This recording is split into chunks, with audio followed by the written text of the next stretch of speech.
모두가 기억하는 어린 시절의 강. 그 고향의 강에는 하나의 풍경이 있습니다. 작은 실개천을 따라 여기저기 놓여있는 조약돌. 그 사이로 시원하게 물이 흐르는 바로 그런 여울이 있는 강입니다.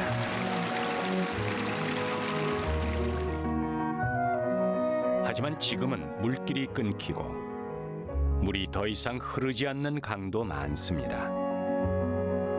그리고 강이 호수처럼 변해버린 후 하나 둘씩 사라지기 시작한 여울.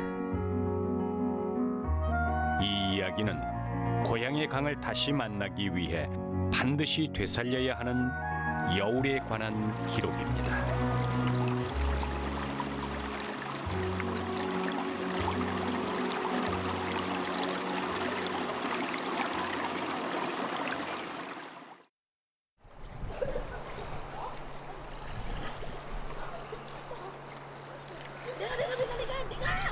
여름의 끝자락, 이곳은 태화강의 셋강 중 하나인 척과천입니다. 도심과 가까우면서도 비교적 자연 하천에 가까운 곳. 그래서 지나다 보면 이런 모습도 심심찮게 볼 수 있는 그런 곳입니다. 기분 좋죠. 들어오면 옛날 그 어릴 때 그 느낌이 나니까. 지금은 이제 그 피레미 종류라 해야 되나? 그런 거 옛날에 그 중태희 종류 그런 게 많이 잡혀요. 주로 1급수에만 사는 버들치와 피라미는 어린 시절 고기잡이에서도 빠지지 않던 단골 어종. 이렇게 옛 추억이 고스란히 묻어나는 시간이지만 모든 것이 그대로일 수는 없습니다. 그야말로 강산이 몇 번이나 바뀐 세월입니다. 옛날은 하고는 지금 비교가 안 되죠. 옛날에는 전부 다 이게 가에 돌하고 자갈하고 이렇게 많았는데 지금은 좋은 천지 그 풀이다 보니까 사람이 이제 마음대로 못 들어오는데 옛날에는 돌이고 자갈이고 하니까 마음대로 들어와서 놀고 물도 깨끗하고. 가장 눈에 띄는 변화는 하천에서 돌과 자갈이 줄어들었다는 것. 하얀 모래밭이던 가장자리가 지금은 온통 풀밭입니다. 게다가 하천은 겉모습만 변한 게 아닙니다. 그때는 이제 물속이 좀 다르죠. 그러니까 물 겨울가가 하니까 지금은 좀 정체되어 있는데 옛날에는 물 흘러가니까 깨끗했어요, 진짜. 예전만 해도 물살이 빠른 여울과 물이 잠시 쉬어가는 소가 반복되던 척과천. 하지만 지금은 사정이 많이 달라졌습니다. 얼핏 보면 물이 흐르는가 싶지만 막상 물 위에 뜬 수초를 보면 제자리에 둥둥 떠서 도무지 흘러갈 생각을 하지 않습니다. 사실 이는 전국 어느 하천을 가나 쉽게 만날 수 있는 거의 비슷한 모습입니다. 그리고 또 이렇게 물이 멈춰버린 곳에는 어김없이 콘크리트로 만든 이런 인공 구조물 보가 놓여 있다는 공통점이 있습니다. 하천을 연못으로 만들어버린 보. 그렇다면 보가 생기면 여울은 왜 사라지는 걸까요?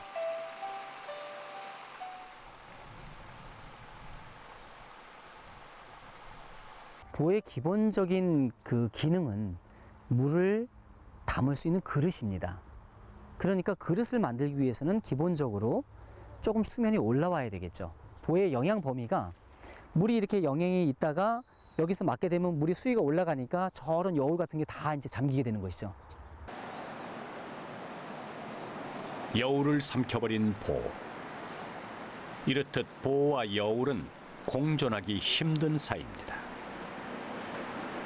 논에 물을 대거나 식수로 쓰기 위해 만든 이런 보가 전국에 무려 34,000여 개.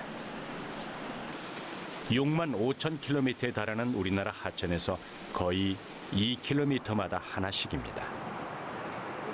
그런데 문제는 보호가 있는 하천은 어디나 할 것 없이 물이 급속도로 나빠진다는 점입니다.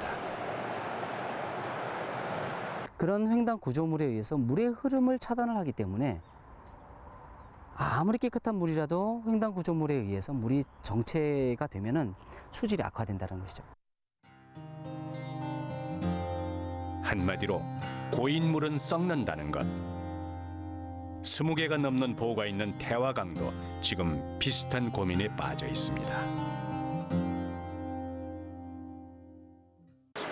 그렇다면 실제 물이 흐르지 않을 때 수질은 어떻게 되는지 확인하기 위해 태화강의 선바위를 찾았습니다. 갈수기로 접어들었는데도 비교적 물이 많아 한 폭의 그림 같은 이곳.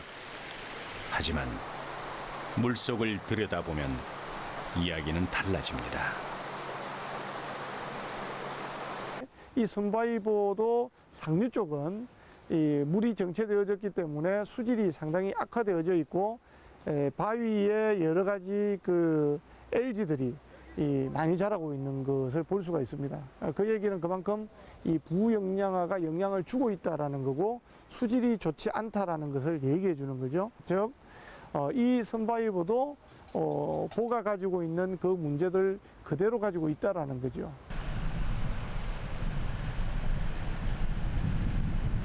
물이 고여 있는 곳은 여지없이 문제입니다. 선바위 바로 위에 있는 이곳 망성보 역시 여름철엔 녹조로 몸살을 앓는 곳 중 하나.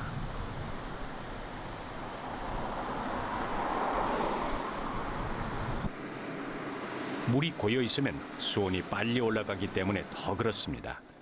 이것이 바로 강에 여울이 필요한 가장 큰 이유입니다.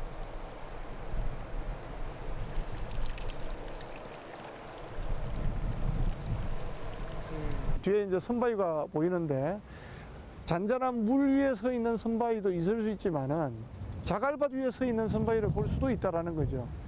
그러한 어떤 관점의 변화 그리고 그 자연스러운 자연을 더 사랑하고자 하는 우리의 마음이 열려 있다면은 굳이 물을 가두어 둘 필요가 없지 않느냐. 물이 없더라도 우리는 이것을 하천으로 인정할 수 있을 것이다. 그런 생각이 듭니다. 제 생각에 적어도 100년 전에는 저 선바위는 겨울철에는 자갈밭 위에 서 있었을 겁니다. 선바위보를 처음 만든 것은 지난 1945년. 이미 반세기가 훌쩍 지났습니다. 그런데 이곳에는 보호가 생기기 전 선바위의 모습을 어렴풋이 짐작할 수 있는 이름 하나가 전해지고 있습니다. 그것은 바로 백룡담 여울. 선바위를 둘러싸고 있는 이곳이 여울이었음을 말해주는 이름입니다. 선바위에 여울이 다시 살아난다면 물이 깨끗하기로 유명했던 옛 명성을 다시 찾을 수 있을까요?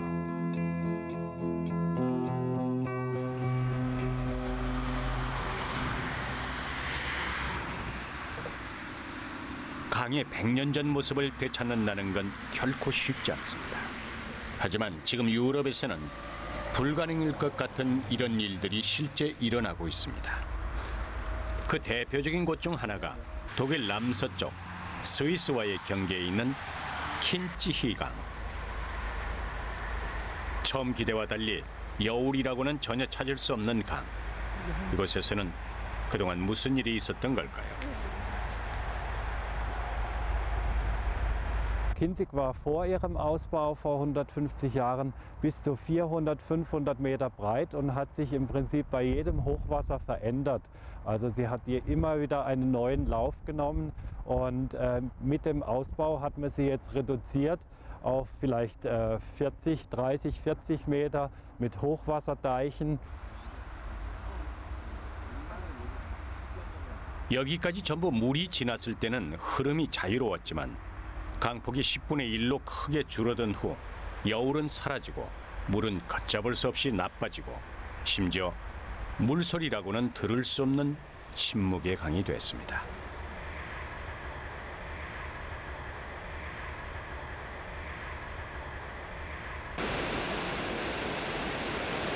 그래서 강의 모습을 바꾸기 시작한 것. 요란한 물소리를 내는 이곳이 그렇게 해서 만들어진 킨찌히강 여울입니다. 여울이 시작되는 곳에서 눈에 띄는 것은 수문, 한때 보가 있던 자리입니다. 원래 모습으로 바꾼다는 건 사실상 불가능하기 때문에 고민 끝에 선택한 것이 바로 물 흐름을 막는 보를 없애고 강폭을 넓힌 것. 그런데 그렇게 하자마자 강에는 놀라운 변화가 생겼습니다.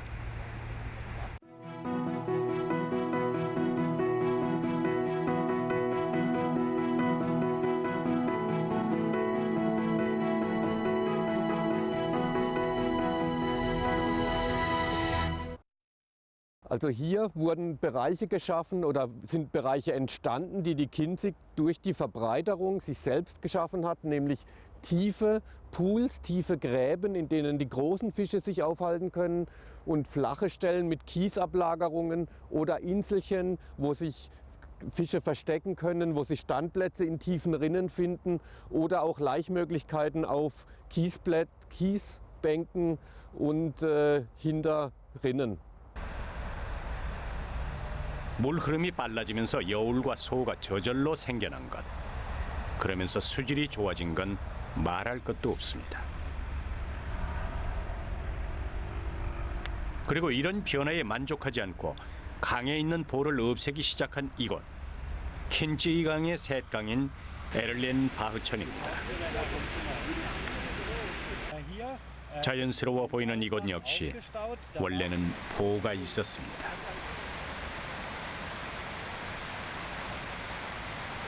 Wir haben jetzt insgesamt von hier aus gesehen nach oben noch 4 Wehre gehabt. Davon haben wir 3 ebenfalls umgebaut, so wie dieses Armatenwehr. Und ein Wehr ist noch im alten Zustand, also das steht noch, das ist noch nicht umgebaut. Und das soll jetzt nächstes Jahr umgebaut werden als Ausgleichsmaßnahme für diese Straße, die Sie hier sehen.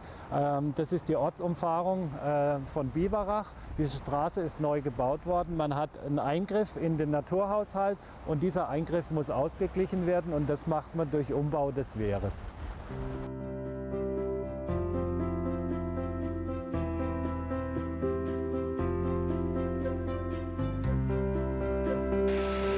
결국 5개의 보 가운데 마지막 한 개만을 남겨두고 있는 에를렌 바흐천.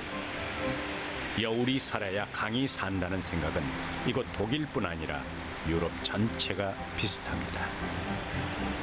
이는 유럽연합 EU가 지난 2000년부터 회원국에게 모든 강을 다시 자연 상태로 되돌리도록 하는 물 관리 기본 지침을 의무화하면서부터 달라진 모습입니다.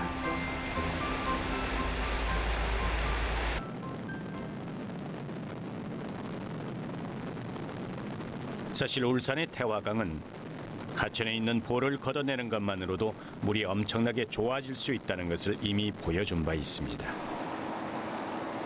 그것은 다름 아닌 태화강 하구의 방사보. 방사보는 말 그대로 모래를 막기 위한 보. 지난 1987년 자동차 수출 선적 부도인 울산항에 모래가 흘러가는 것을 우려해 만든 시설입니다. 그런데 뜻하지 않게 길이 600m, 높이 1m의 방사보는 이것을 강이 아닌 호수로 만들어버린 수질 오염의 주범이 되고 말았습니다. 방사보 철거 전에는 아마 하상이 그 태정물에 의해서 해직이 많이 이루어졌고요. 실제 그 수표면에서 볼 때도 강의 수위가 얕은 곳은 1m 이내로 하상이 보일 정도로 그렇게 높게 유지가 됐습니다. 방사보가 있던 그 시절 모래를 막기 위한 보가 수질을 그렇게까지 악화시킬 줄은 아무도 몰랐습니다.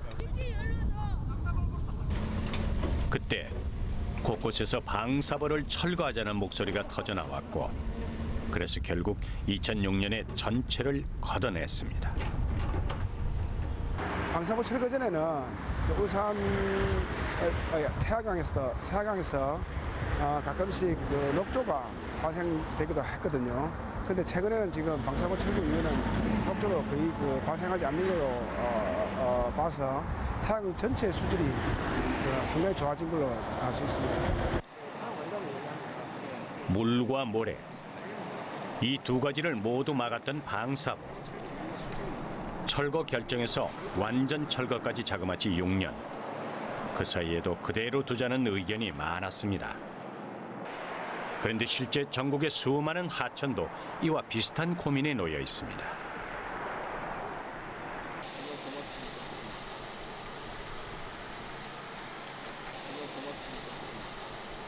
울산 태화강의 방사부가 철거되던 그해, 경기도 고양시의 이곳 공릉천에서도 주목할 만한 일이 있었습니다. 그건 바로 이 자리에 있던 공릉 2보의 철거입니다. 고양시 공릉 2보의 철거는 국내에서 어떤 이러한 보를 철거를 함으로 인해서 발생될 수 있는 문제를 저희가 과학적으로 저희가 미리 준비하고 예측하고, 그래서 저희가 철거를 함으로 인해서 하류 쪽이나 상류 쪽에 아무런 문제가 없이 하천의 모습을 되돌려준 국내 최초의 그 대상지가 되겠습니다. 말하자면 이곳은 보호를 없애도 하천에는 아무런 문제가 없다는 것을 보여준 첫 사례라 할 수 있습니다. 그렇다면 보호를 없애려고 했을 때 주민들과의 마찰은 없었을까요? 그때 이제 보를 철거할 때 지역 주민들이 가장 그 많은 질문 사항이 뭐였냐면, 첫 번째가 이거 횡단 구조물을 철거를 하면 치수적으로 문제가 발생되는 거 아니냐라는 그런 얘기가 있었어요. 근데 실제로 횡단 구조물이 있기 때문에 홍수의 그 물의 흐름을 저해하는 요인이 발생이 되지, 없애고 나면 저해 요인이 있을 수가 없습니다. 하천에서 가장 큰 문제는 물의 흐름을 막는 것. 홍수를 막기 위해 지은 보호가 때론 홍수 때 더 위험합니다. 그렇게 해서 이루어진 공릉 2보의 철거. 끊어놓았던 물의 흐름을 이어준 지 6년. 공릉천 곳곳은 지금 옛 모습을 찾아가고 있습니다. 이제 보시는 바와 같이 이곳은 자연스럽게 물이 흐르는 곳이죠. 그러다 보니까 여울이 상당히 발달돼 있고, 또 물이 흐르다가 또 머무는 소가 자연스럽게 형성돼 있는 곳입니다. 이렇게 보를 없애기만 하면 그 자리에는 어김없이 여울이 생깁니다. 그건 바로 보가 물의 흐름만 막는 게 아니라 모래나 자갈의 유입도 막기 때문입니다. 하천이 원래의 모습을 가져가기 위해서는 토사의 공급이 굉장히 중요합니다. 상류에서 발생된 토사가 하류에까지 자연스럽게 흘러가서 다양한 형태의 지형을 만들도록 해줘야 되는데, 그것을 막고 있는 것이 바로 이런 횡단 구조물이라는 것이죠. 기본적으로 모래나 자갈도 흘러야 여울이 생길 수 있다는 것. 그런데 보호 위는 너무 쌓여서 그 아래는 너무 패여서 오히려 문제입니다.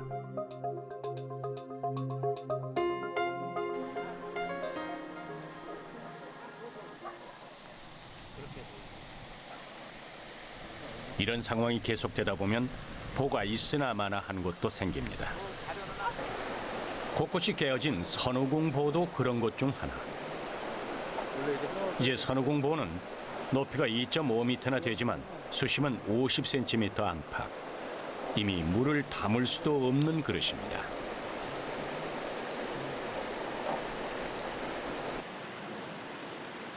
그런데 아래쪽은 아래쪽대로 물과 모래가 없다 보니 하천이라 말하기도 어려운 처지입니다. 이것이 바로 여울이 존재할 수 없는 이유입니다. 이미 토사가 다 퇴적이 돼서 물을 담을 수 있는 기능 자체가 안 되는 겁니다. 그 보는 물만 담는 것이 아니라 상류에서 공급되는 토사도 같이 담게 되는데, 토사가 가득 찬 물로 인해서 물을 담을 수 있는 그릇이 작아지게 되는 것이죠. 그 심지어는 뭐 지방하천 같은 경우를 가서 보시면 이미 보호 상류는 다 말라서 물이 하나도 없거나 토사만 가득한 그런 상태를 많이 보시게 될 겁니다. 실제 우리나라에는 매년 100개 정도의 보호가 생기고 또 100개 정도는 무용지물이 됩니다. 보호는 안에 모래가 차거나 주변에 아파트가 들어서거나 혹은 밭농사가 많아지면 거의 필요 없는 시설입니다. 그런데도 그대로 남아있기 때문에 그야말로 애물단지입니다.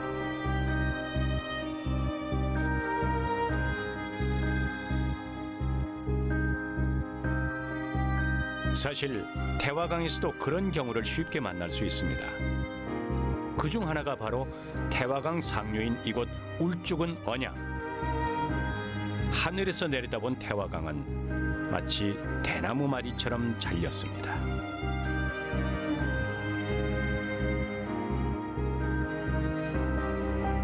처음 만들 때와는 달리 이곳 주변은 이미 시내 중심가로 변한 상황. 사실상 보호가 필요 없습니다.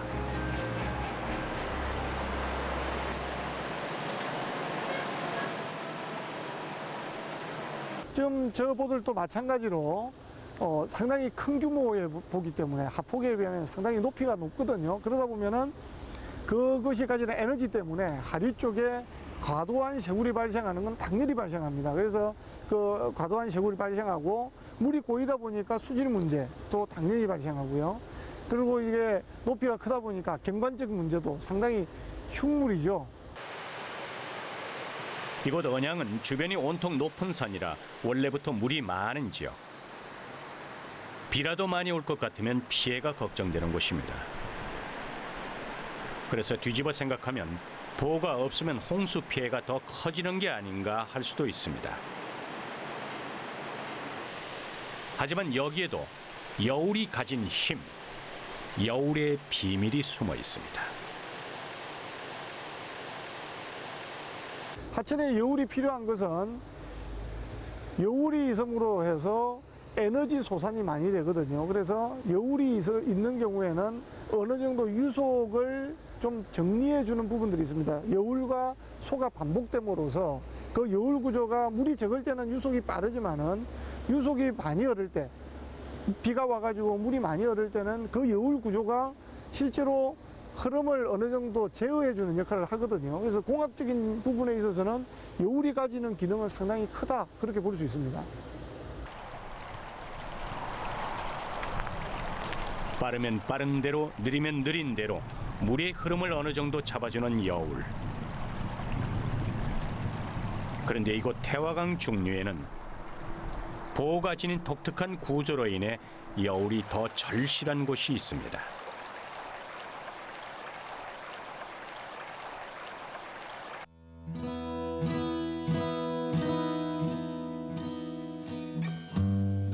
국도가 가로놓인 아래 여러 개의 다리발 사이에 만들어진 무동교보. 흔히 보는 것과는 조금 다른 형태입니다. 지금 이 보는 사선 형태로 만들어져 있기 때문에 물길을 저쪽 우편으로 돌리는 그런 기능을 하고 있습니다. 그러다 보니까 그 제방 우측이 과도한 쇄골이 발생할 수 있는 그런 이 설계가 되어져 있거든요. 그래서 전반적으로 이 공학적 기능, 공학적 설계에 있어서도 좀 문제가 있는 부분들이 있고 환경적인 측면에서도 문제가 많은 것으로 그렇게 평가가 됩니다.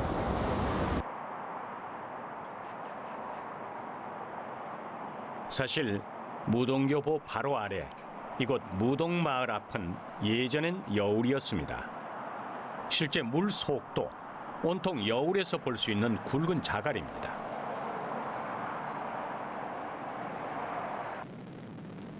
가뜩이나 물 흐름이 더딘 이곳에 위아래로 두 개의 보가 생기면서 여울이 그대로 잠겨버린 것. 따라서 이곳은 여울을 살리는 일, 그리고 보호가 없더라도 물을 쓸 수 있는 현실적인 대안, 이 두 가지가 모두 필요한 곳입니다.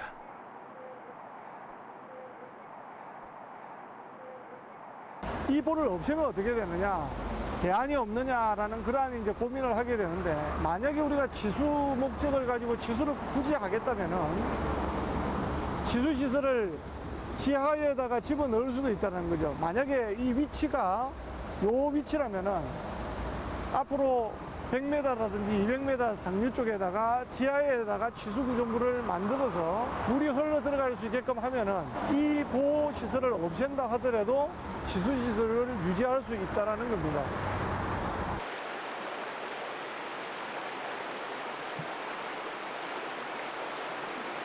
이곳 한탄강에도 한때 태화강의 무동교보와 비슷한 모습으로 다리발 바로 아래에 만든 고탄보호가 있었습니다. 어른 키를 훌쩍 넘는 2.8m 높이에 길이가 190m나 되는 제법 큰 규모의 고탄보는 처음 수돗물 공급을 위해 만든 것.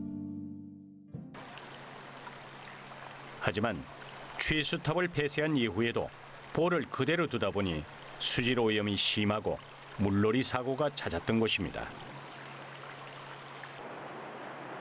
그리고 여기가 고탄보 철거 후 5년이 지난 지금의 모습입니다.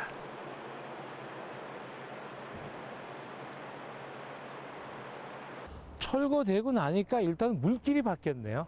예전에는 보가 있을 때는 높은 데서 그 폭포같이 떨어지서 한쪽으로만 일줄다가 쭉 나왔는데 물 가는 방향이 여기 보시다시피 저쪽에서 온 이게 없어지고 나서 여기서 밑으로다가 흘러가지고 이렇게 가고 가운데서는 일직선으로 가고 저쪽 끝에 같은 경우에는 물이 서쪽 방향을 향해서 그냥 자기 멋대로 가죠. 사실은 맞는 얘기입니다. 물은 높은 데서 낮은 데로다가 자기가 원하는 방향으로 가는 거지 우리가 인위적으로 인간들이 간섭을 하면 안 되죠. 부작용이 반드시 있죠. 가장 큰 비원화는 역시 강의 바닥입니다.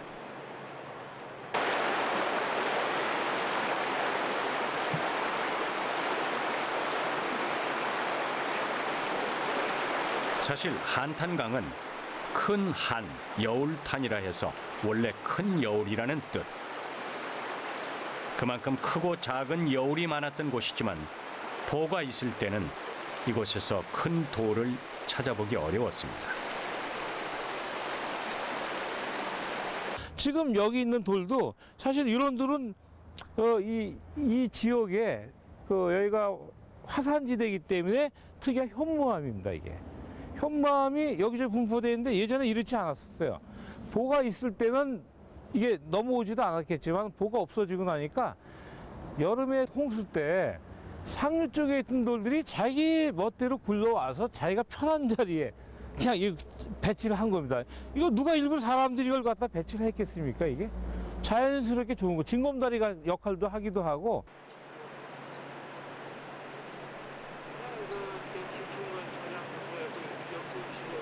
그런데 한탄강에는 물의 흐름을 가로막는 것이 어떤 결과로 이어지는지를 그대로 보여준 아픈 과거도 있습니다.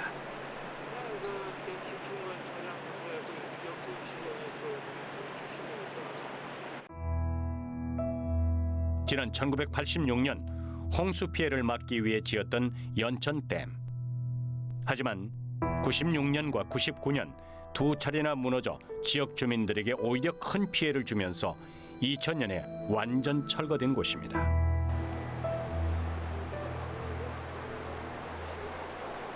그리고 10여 년이 흐른 지금 댐이 있던 자리는 어떻게 달라졌을까요?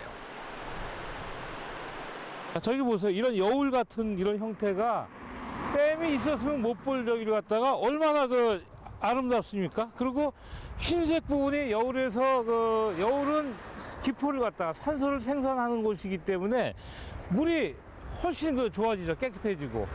저기 보이는 여울에서 흰색으로 보이는 부분이 사실은 무지하게 유익한 거라고 생각하시면 됩니다. 하얀 물방울을 통해 강에 끊임없이 산소를 공급하는 여울. 이것이 바로 물을 정화할 수 있고 수많은 생명을 살릴 수 있는 여울의 놀라운 능력입니다.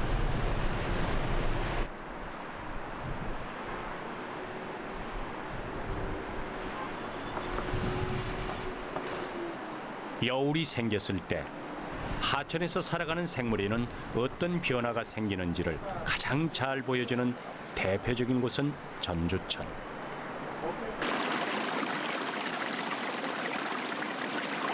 더 정확히 말하면 덕진보가 사라진 이후의 전주천입니다.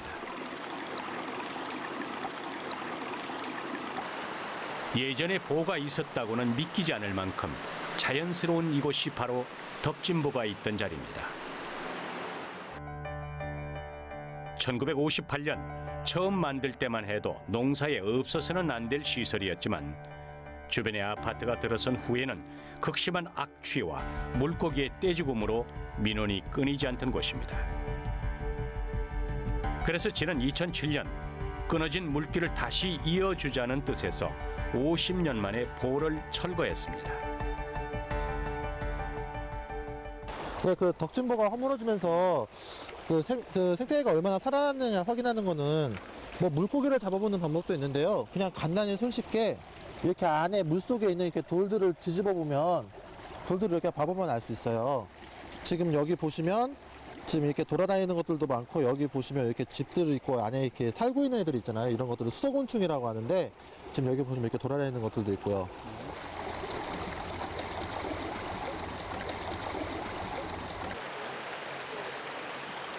하천이 얼마나 건강한지를 말해주는 하나의 지표가 되는 것이 바로 물속에 사는 수소곤충. 덕진보가 없어진 이곳에서는 그 어떤 돌멩이를 뒤집어 봐도 예외 없이 수소곤충을 쉽게 볼 수 있습니다.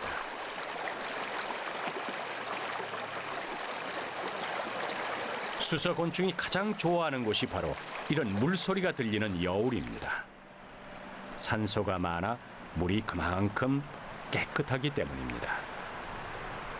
지금은 이제 그 보가 없어진 걸로 인해 물길이 이어지게 되었고요. 그만큼 물고기들이나 사는 생물들이 자연스럽게 이동을 할 수 있었고, 예전에는 냄새나고 하수가 많이 있었던 이 지역에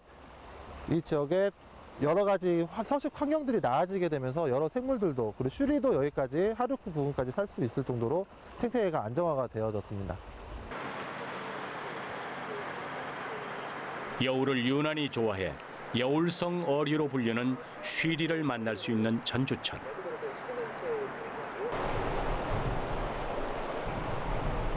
이런 놀라운 변화에 동참한 곳은 전주천과 합류하는 삼천입니다.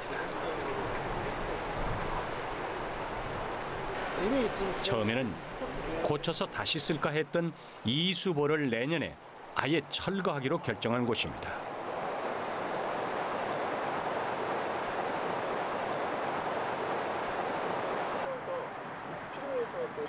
이렇게 전주천만 보더라도 왜 여울이 있어야 하는지 그 답이 분명해집니다. 물이 맑아서 생물이 많은 게 아니라 생물들이 많이 살고 있기 때문에 물이 맑은 거거든요.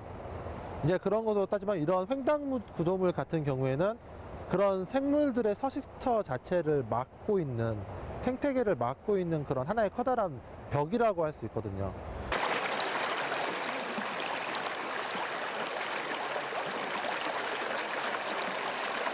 결국 여울이 있어야만 생물이 살 수 있고 생물이 살아야만 물이 깨끗해질 수 있다는 것. 이것이 바로 전주천 여울이 우리에게 들려주고 싶은 이야기가 아닐까요?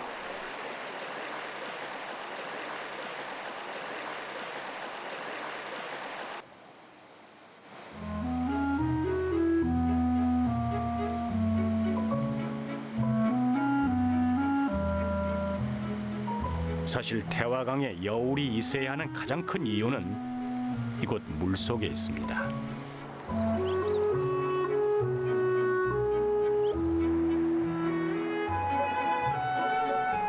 그것은 바로 여울을 따라 거꾸로 올라오는 소화성 어류 때문.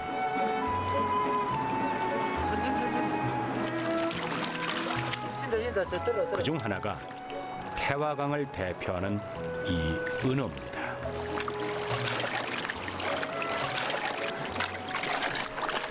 은어 같은 경우에는 이제 바로 부화되자마자 바다에서부터 천천히 성장하면서 하천 상류로 이제 올라와가지고 성숙이 다 돼가지고 산란을 하고 자기들이 이제 다시 생을 끝내는 걸로 그렇게 이제 생태가 그렇게 되어 있습니다.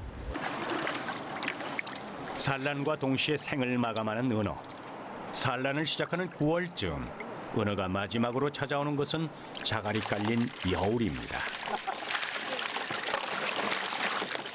그리고 실제 태화강 중에서 가장 여울이 많은 이곳 삼호교 부근이 태화강 은어의 자연 산란장입니다.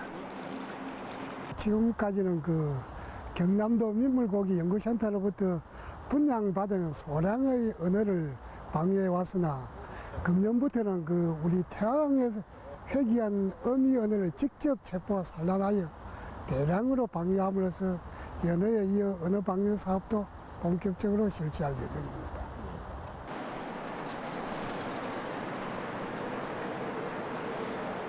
은어의 산란이 거의 끝나가는 10월 하순. 태화강에서 만날 수 있는 또 하나의 소화성 어류는 연어입니다. 포획장이 만들어진 삼호교 아래 연어 전문가와 함께 찾았습니다.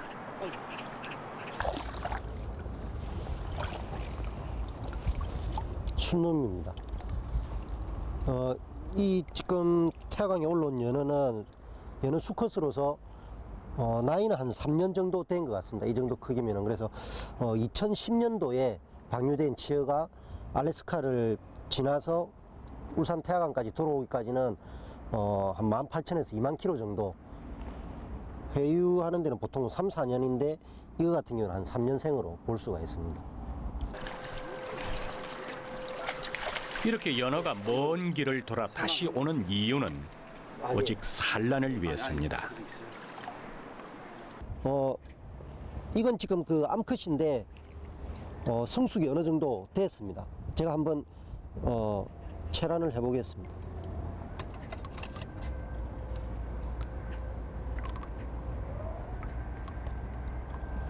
건강 상태는 아주 지금 이제 산란 초반이기 때문에 상처도 아직 하나도 없고, 지금 이제부터 좀 더 알이 성숙이 되고 자연 산란할 수 있는 조건이 점점 수온도 낮아지니까 더 좋은 조건이 될 것입니다. 아주 깨끗하고 잘 생겼습니다.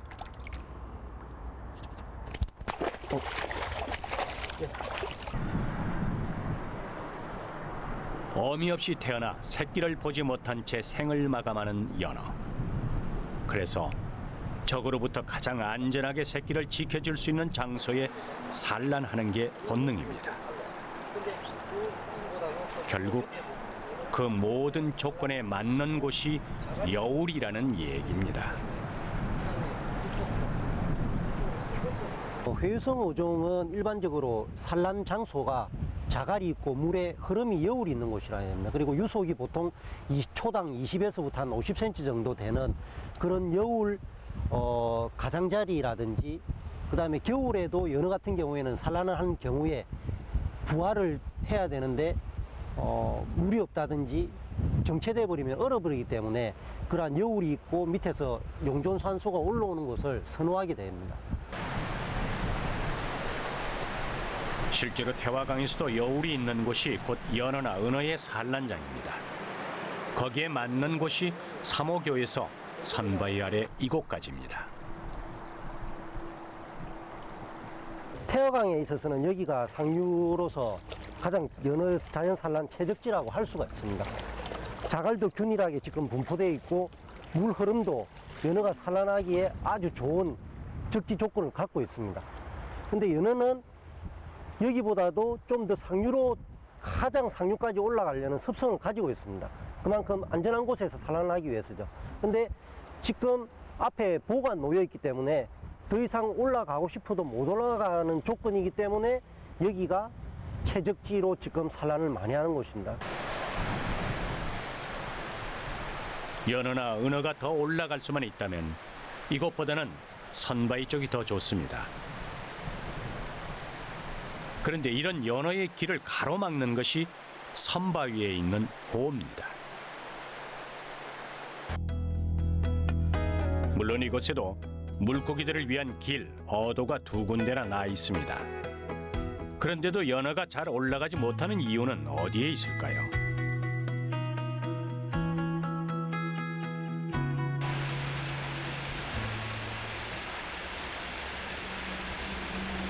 어도가 연어와 같은 소화성 어류에게 어떤 영향을 미치는지 알아보기 위해 찾아간 곳은 스위스.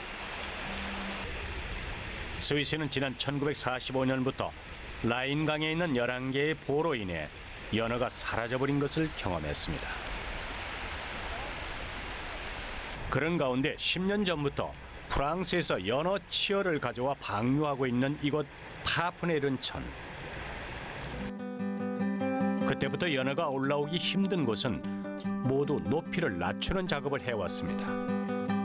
이런 노력의 결과 하류 지역에 연어가 돌아오기 시작한 것이 이제 겨우 2년 전부터. 이 때문에 여기서는 아무리 친환경적이라 해도 물고기가 올라오기에 좁은 문이나 다름없는 어도는 썩 반기지 않습니다. Fischarten, die Starkschwimmer sind, da wird eine Fischtreppe funktionieren. Aber bei schwach schwimmenden Fischarten, die werden das nicht hochschaffen in der Fischtreppe. Daneben ist auch ein ständiger Unterhalt bei einer Fischtreppe vonnöten, weil sie haben in einem natürlichen Bach haben sie Schwemmholz, das angelandet wird. Und wenn Sie da nicht täglich reinigen, diese Fischtreppe, funktioniert sie nicht. 어도를 만든다고 해서 끝이 아니라는 이 얘기. 제대로 만들거나 관리하지 않으면 제 역할을 못할 뿐만 아니라 그 비용도 만만찮기 때문입니다. 더 중요한 건 작은 물고기들에게는 너무 높은 벽이라는 게 문제입니다. 그리고 이들이 보나 심지어 어도조차 만들지 않는 더 중요한 이유도 있습니다. Dieser Abschnitt hier ist Natur pur. An diesem haben wir sicher nichts gemacht. Solche Abschnitte wollen wir auch schützen, ohne dass etwas dabei passiert. Das ist das Natürlichste, was Sie haben können, wenn die Natur es selber bilden kann.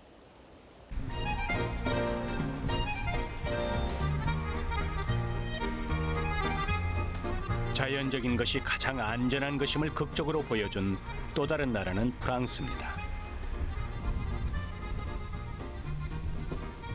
이곳은 유럽에서도 손꼽히는 자연 하천 중 하나인 알리에강. 대서양에서 850km나 떨어진 이곳은 원래 전기 생산을 위한 거대한 댐이 있던 곳입니다. The dam was 25 meters high.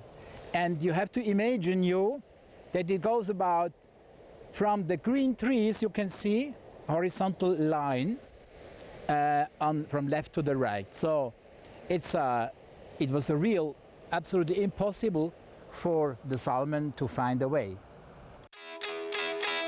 유럽 전역에서 유일하게 생존해 있던 야생 연어의 길을 터주기 위해 댐을 없애기로 한 것.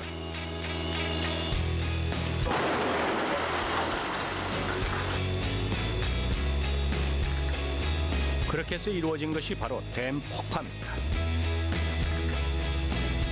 그런데 댐을 폭파한 지 불과 6주 만에 연어가 강을 거슬러 올라오는 놀라운 광경이 펼쳐졌습니다. Now we are arriving on the top of the former dam, so 25 rivers up on the water. And after having been destroyed, something fantastic happened. Not only the fish could go up, but also the river received again sediments and sand and gravel because he was completely naked. When the dam has been constructed, he stopped all the sediments and the river didn't receive more sediments and he washed out this existent sediments. So he was naked and there was no way for the salmon to find gravel grounds and reproducing grounds here. Now the river is recharged by sediments and this is the best thing we can have. 여기서도 연어에게 필요한 것은 상류까지 갈 수 있는 길, 그리고 자갈로 된 여울, 이 두 가지입니다. 실제 댐이 사라지고 난 후 이곳 알리에강은 어미 연어가 강으로 올라오기에도 새끼 연어가 바다로 내려가기에도 한결 쉬워졌습니다. We are here on the maybe one of the last wild rivers in Europe, on the Upper Allier River. It's a kind of magic place, and it's a symbol for Europe because we have the last wild salmon here, of course. And because it's disturbed by the presence of one or two dams, it has been destroyed. 프랑스는 멸종 위기에 몰린 연어를 위해 이미 8개의 댐을 파괴했고 앞으로 40m가 넘는 6개를 더 없앨 계획입니다. 뿐만 아니라 지난 2년 동안 알리에강과 본류인 루아르강 일대에 있는 400개의 포 가운데 이미 100여 개를 없앤 상태입니다. 이들이 이렇게 하는 이유는 강에 있는 여울이 세상에서 가장 안전하고 가장 좋은 물고기 부화장임을 알기 때문입니다.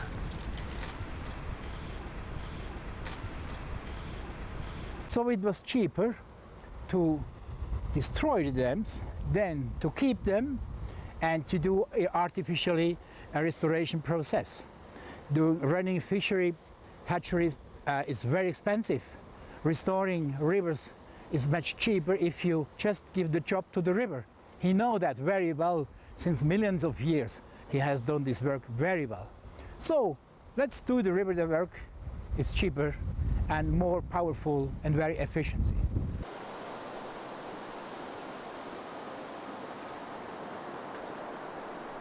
길을 터주기만 하면 가장 좋은 곳을 알아서 찾아오는 연어. 산란이 끝나갈 즈음 다시 찾아간 태화강에서 연어를 만났습니다.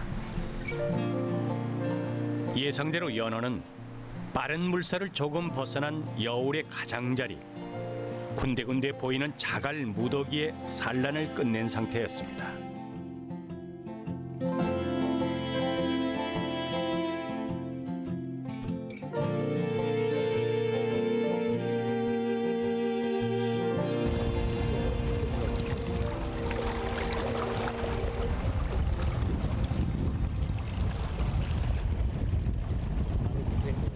지금 여울에 있는 돌을 보면은 강도래라든지 날도래, 그다음에 하루살이류들이 굉장히 많이 분포를 하죠. 물이 정체되어 있는 곳보다는 대체수가 훨씬 많기 때문에 이러한 먹이를 연어치어들이 부화가 되면은 자연 상태에서 이런 여울에서 먹이 섭이 행동을 하기 때문에 이러한 그 여울의 중요성이 다시 한번 인식이 되는 것입니다. 어미 연어가 여울에 알을 낳는 첫 번째 이유가 새끼의 안전을 위해서였다면 두 번째 이유는 새끼 연어가 혼자 살아갈 수 있을 만큼 먹이가 풍부한 곳이기 때문입니다. 그리고 언젠가 태화강에 있는 모든 보들이 사라지게 된다면 지금 이것보다 더 위쪽 가장 안전하고 먹이가 풍부한 상류 지역 여울에서도 연어를 만날 수 있지 않을까요?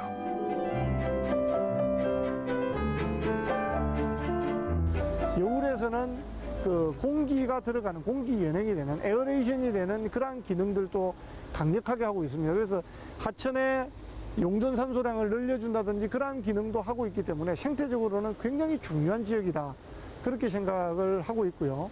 그래서 여울과 소가 반복되어지는 부분들을 만들어주는 것이 하천의 이 다이나믹성을 유지해 줄 수 있는 부분이다. 뿐만 아니라 그 여울이라는 것은 상당히 경관적으로도 예쁩니다. 그래서 그러한 예쁜 경관들을 만들어 줄 수 있는 경관적 요소도 가지고 있다. 저는 그렇게 생각을 합니다.